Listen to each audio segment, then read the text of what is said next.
All right, let's gap some rings. So I've been already going through and doing most of these, but I left one undone for us to learn about. So what we're gonna do is open a new pack of rings. So these are high quality made in Japan rings that come with the CP pistons, and we've got the top ring and the bottom ring. So there's the oil rings and top and bottom ring underneath it. Cool.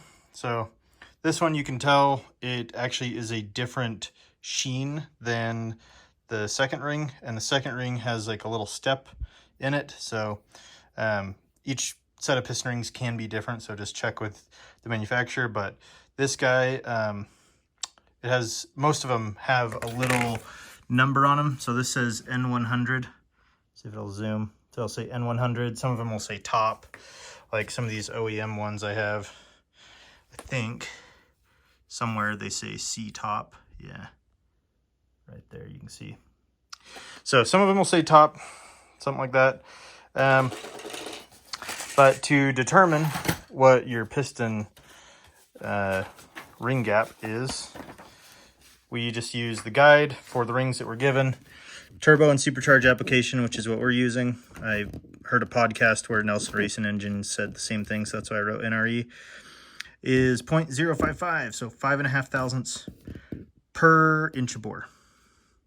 So what you do is you take the bore and you multiply it by the gap, suggested gap, and then that leaves you with that. So 18, and then the ring gap on the bottom, the second ring, you can open it up 4 thousandths to 8 thousandths. So, yep, that's what we're gonna do. And some of these I actually have it like 19 thou. They're just slightly a little bit bigger. I'm totally happy with them being too big than too small. But anyway, so what I'll do typically is slip one of these guys in the bore just a little bit, and sometimes you want to pull back, not let these scratch.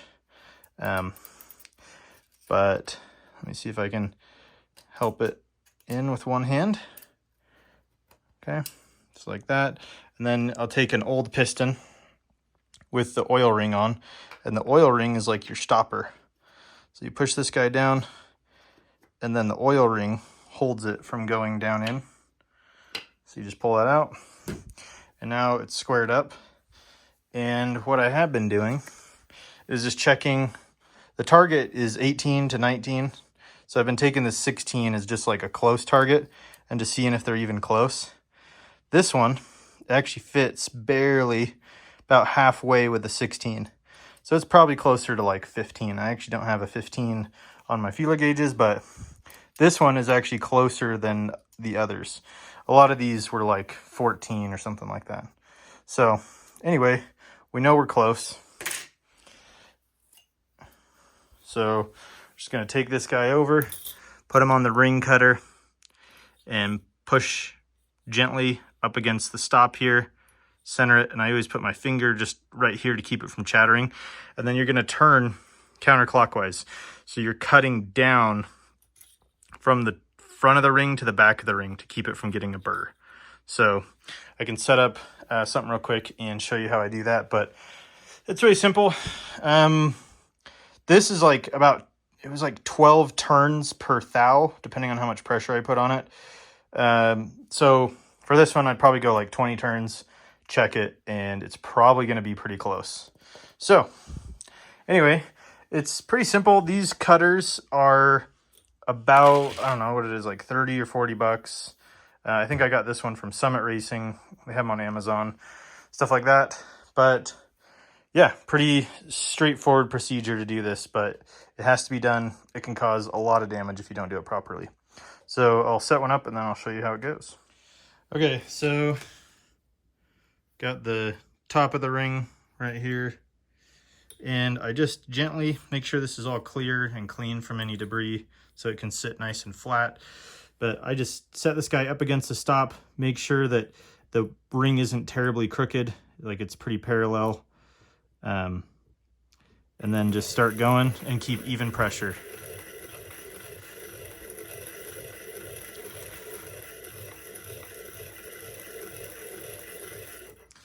Pull it back, wipe it off. Sometimes we'll use a rag just to make sure there aren't any debris there, and then we'll go throw it back in. Okay, we're back here. So what I do when I have both hands available, not holding the phone, is I'll line this up to the center of the bore, grab right here at the back, and you just squeeze, and it will just tuck in like that. And you can just push this just slightly down in. And then take our piston stop here and just drive it down in until it's bottomed out. And then the piston ring, sorry if this is wiggling here, this thing is all squared up.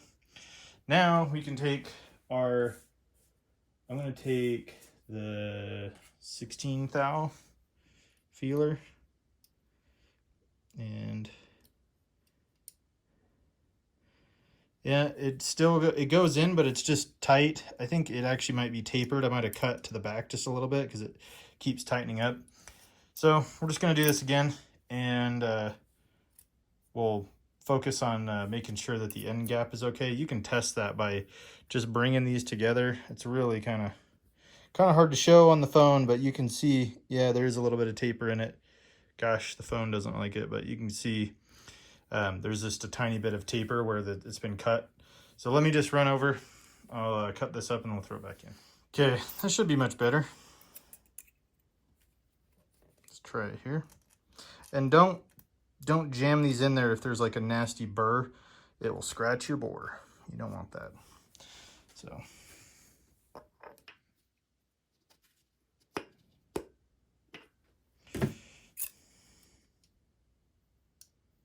okay, 16 slides in there easy. Let me grab the 18. And this somewhat has to do with how much pressure you put when you're cutting. So like right now, the 18 fits slightly in. So it's getting close, but we'll just do another cut.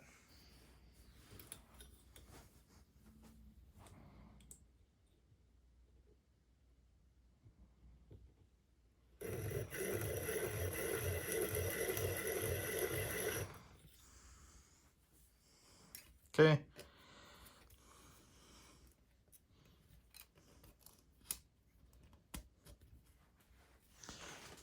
And this is just kind of like tedious, you know? It's not difficult. It just is checking, and you get a feel for how much cutting.